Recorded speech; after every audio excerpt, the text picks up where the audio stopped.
Alrick Show. Welcome to the show.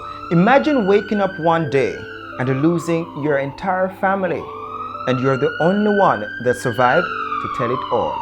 Kasey Williams is here with us. Mr. Williams, how are you doing? I'm good. Yeah, man. How are you feeling now in this moment? Well, I'm happy to be here to be able to tell my story. So if there are others out there that are going through difficult circumstances, that I may be able to impact positively on their lives. Mm-hmm.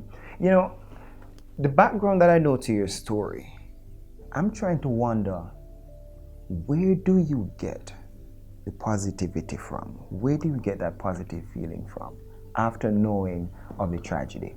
Well, everything is a work of God. And in life you have good and you have bad. But in the end, you have to decide what you want out of it. Even if something bad happens, you have to press on because life goes on, right? Yes, I lost my parents and my sister, but I am here to tell the tale. And I have to make them proud. I have to let their spirit live on in me. When did you decide that you're going to choose the positive side of it all? When did you decide that, and how did you get to that point? At about the age of 9, when I moved to Portland to live with my grandparents, Anita and Ronald Ferran, my grandmother, she basically counseled me and instilled a level of, what would I say now, that's that level of strength that has enabled me to be able to look on the positive side and to ensure that I make my family proud. For how long did you struggle to get to that point? So about a year and a half. Wow, that would almost seem like a short time. I'm trying to put my foot in your shoe. Well, you see, when you have strong family support, you can overcome these times of when you just feel like, why? But when you have that strong family support, you can look on the positive side because I'm alive to tell the tale. And that is very much important. Take me to that morning of April 7th. How do you remember it? April 7, 2005. I remember it quite clearly. I remember that at the time I was attending Maypen Primary School. My mother was a teacher at the Central. How old were you? I was 7 at the time. So my mother was a teacher at the Central High School, which is just next door to Maypen Primary. And my sister was also at Maypen Primary. My father was a teacher at Lennon High School.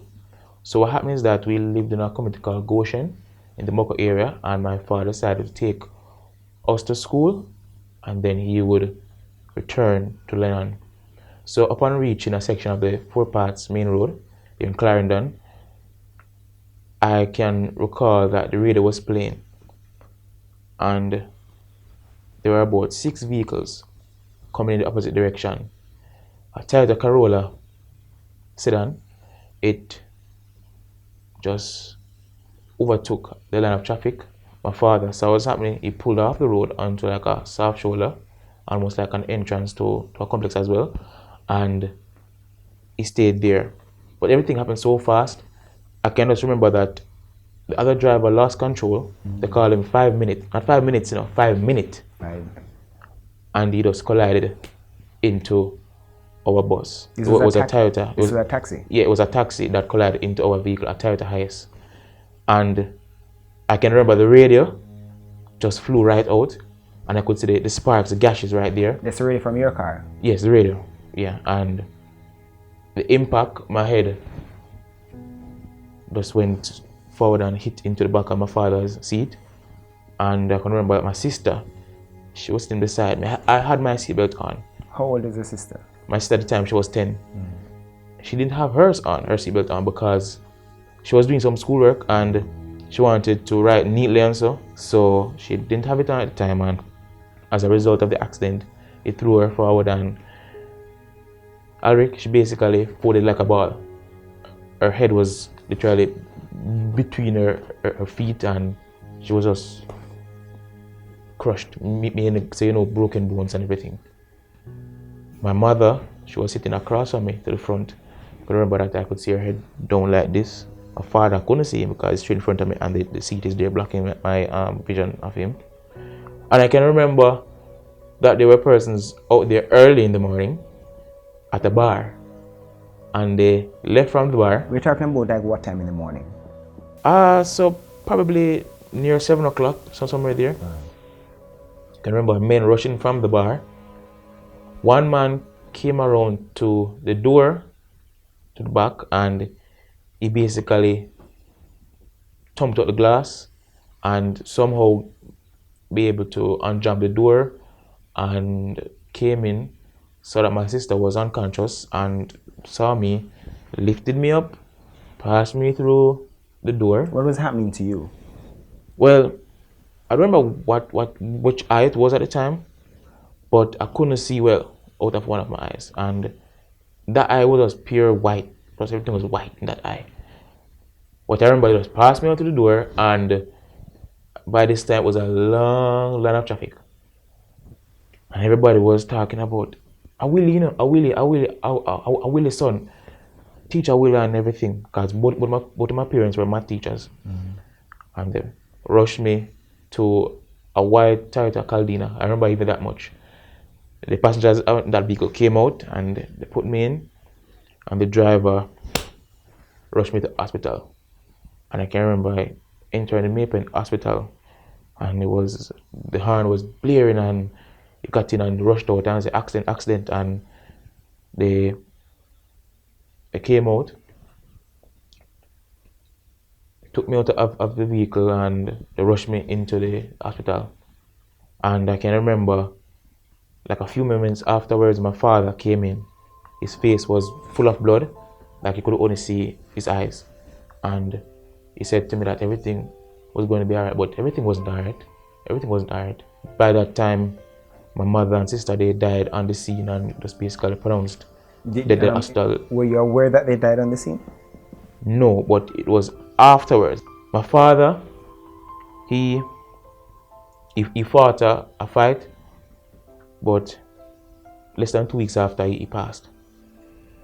Did you see him during that time? I saw him, yes, in hospital. He wasn't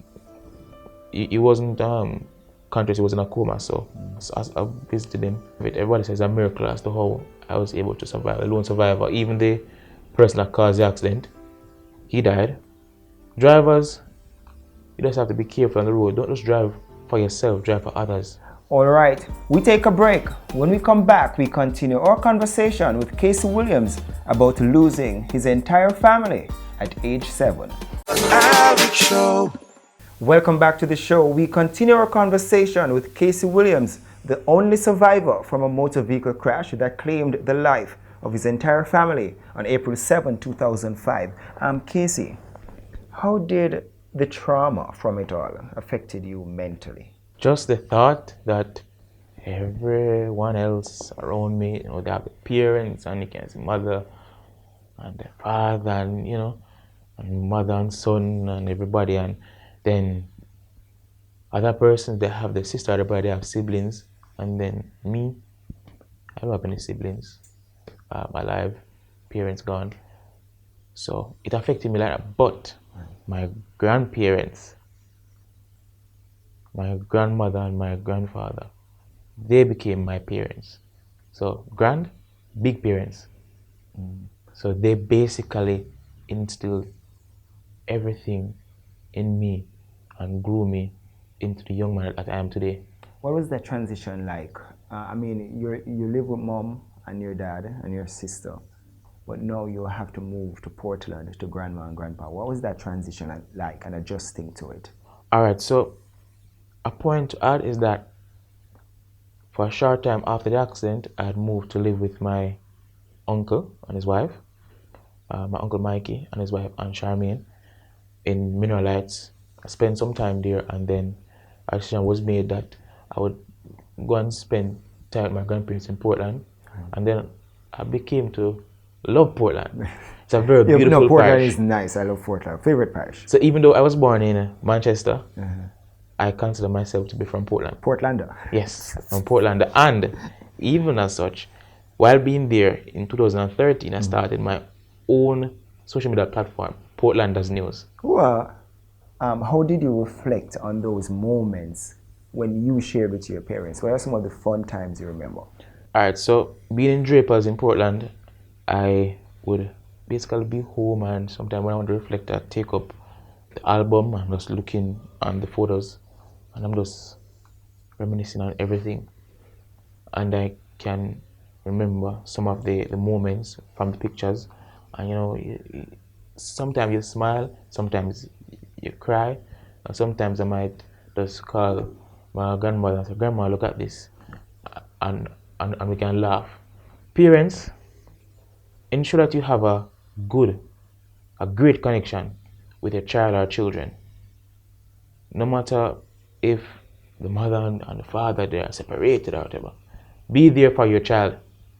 Be there for your child. Ensure that you are there for them, because there are children out there that they wish that their parents were alive. Well, your grandparents, they're from your mother's side or your father's side? My mom. Right. How did you see them dealing with the death of your parents and your sister? My grandmother is a very strong woman. My grandfather, he basically follows behind my grandmother, because she takes the lead role. But I can tell you, my grandmother, she's a very strong woman. And Anita Ferran, I owe who I am today to her, and my grandfather as well, and my other family members. But she took the lead. She led. Do you consider, or do you think that you're just unfortunate? Well, if I were to look at it that way, to say that I am just unfortunate, well then all of us are unfortunate, because we have all lost loved ones, just that I lost 3 one time, my nuclear family. So I wouldn't consider myself to be unfortunate, but I just consider myself to be blessed. But things do happen. It happened already. I cannot go back to it. I just have to live on. So I have to make the best of what life gives. I make the best of life. So how do you mourn? Basically, I just get up in the morning of April the 7th every year, and I will just think about it, and I'll just cry, and then later on I'll probably make a post to just reflect and remember them. And then the arms are stretched forward. My aunt, Catalina Michael, being in Mandeville, she's there for me, and her arms are wide open to comfort me. What is this? Is there any lesson that you remember from the life your mother and father shared, or you shared with your family? Is there one lesson that you remember? Well, both of my parents were math teachers, and in terms of lesson, math, even when I was doing math at NCU, it's like everything I caught on so quick, and I was like, how am I catching on so quick? So when everybody else hated math, I was just acing it. But in terms of family, what I've learned from them is that be family oriented. Don't leave your family out. Be there for your family. Be a family person. Care about your family. Support your family. Live good with your family. And what is the biggest lesson the incident has taught you? You know, for some time after the accident, I was scared to even be in a car. But it has taught me to overcome fear. It has taught me to overcome fear. And now I drive on the road. I have my driver's license. I got my driver's license at the age of 19. And I drive on the road. I drive almost every day.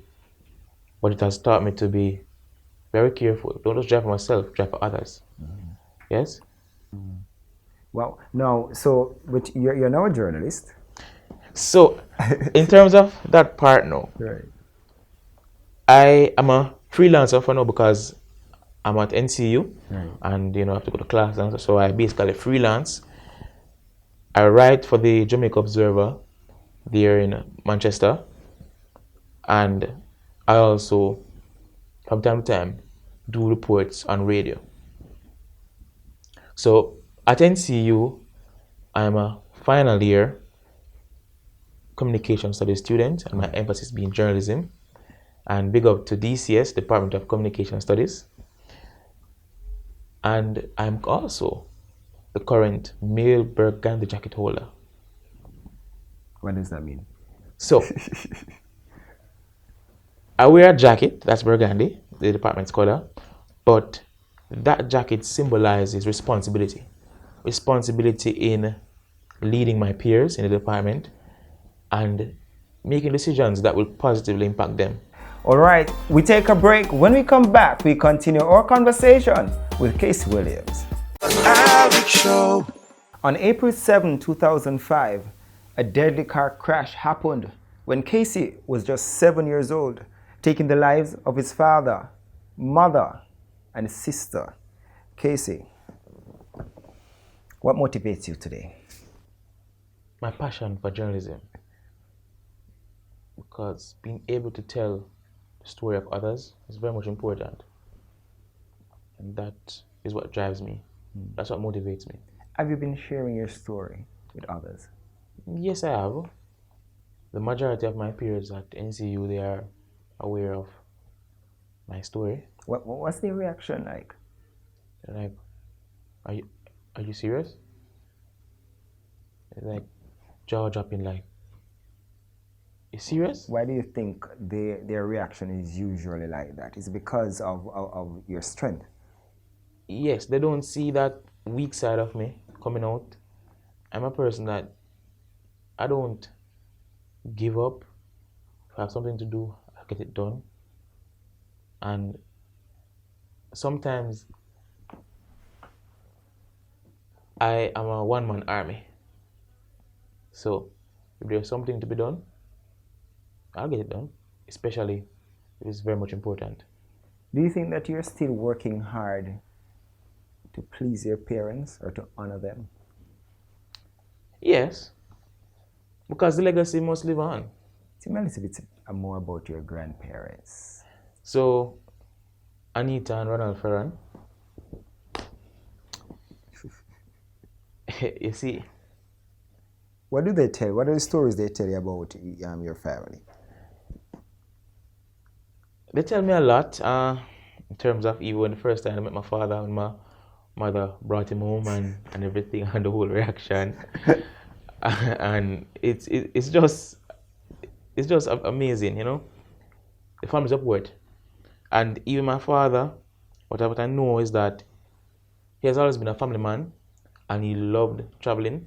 So whenever he had the time, we'd be heading to Portland and all around Jamaica. So he was just a family man. And my grandparents, from time to time, you know, you're recalling these things, and it's just good when you have good memories. How do you take care of yourself to ensure that you stay center? Yeah, you remain center in yourself. God-fearing. God-fearing. Never forget the Almighty, because He never forgot about me. At any point, did you blame God? Did you war with God? Did you confront Him? Did you question Him? No, I didn't worry with God. Yes, I might ask why. But then in the day, asking why will it change anything? It won't. It won't change anything. Wow. It won't change a thing. What are some of the other lessons that you'd want people to learn from your experience? Number one, family. Strong family support. 2, don't take life for granted. Cherish and live the best life that you can, because you don't know when it's going to be your time to go. Parents, love and care for your children. Children, respect your parents and try to have a very good relationship. And don't give up, because once you have life, you have hope. There are many persons who are not here with us today, but the fact that we are here and we are alive, that shows that we have hope. We have hope that we can make a difference And don't just live for yourself. Live for others. Care about others. If you are in a position where you can help others, help them. It doesn't necessarily mean money. Yeah. It can be your time. It can be your expertise.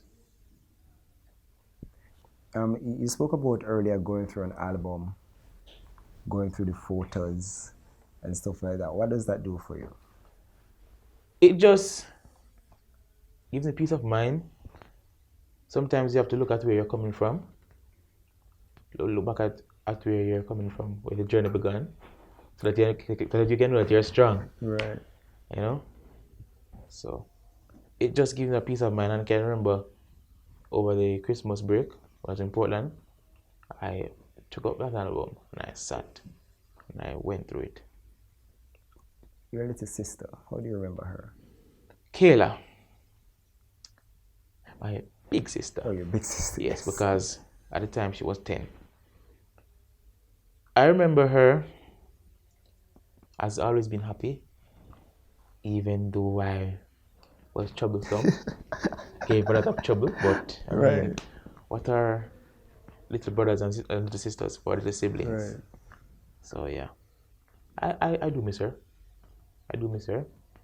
And I know that if she was alive today, she would have been great. Do you have plans of your own for your own family? Oh yes, I have my goals. And I'm working on them. But for right now, the most important thing is to start a family. I must ensure that I have the resources, not only start, but to maintain a family. Have you ever been back to the spot where the accident happened? Several times. I've driven on that road. I've driven on that road. What happened whenever you reach at that spot? What happens? I might just turn to my aunt or whoever is beside me and say, this is where it took place. And most of the times when I drive there, I am either heading to the cemetery or coming back from the cemetery, because I would have went to see their final resting place. How often do you go to the cemetery? Do you do it every year? Do you do it for a special occasion? I did it sometime last year, if I can recall correctly, and I intend to go there and to give them a touch up, brighten the grave. It's a big grave, like big. It's 3-in-1. Right. You're quite grateful to your family, your entire family, right? What would you want to say to them now? Thank you for the love and support that you have given me through the years, and I know that they'll continue to be there for me. Thank you for being there for me, for taking me in, for being my shoulder to lean on, to cry on, and for lifting me up, helping to mold, helping to shape me into the young man that I am today. And it's just thank you. Right. The driver of the vehicle that crashed into the car that you were driving, have you ever heard from his side of the family? No. What do you want for yourself?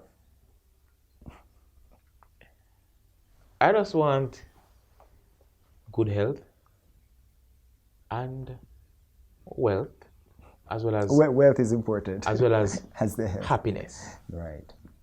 Happiness, because you can have the wealth, but you're not happy. Right. I agree with you. Thank you very much, Mr. Kasey Williams. All right, and all the best. And you're a strong man. Thank you. All right. We want to thank you so much for sharing the story of Kasey Williams. The Alrick Show will be back next week.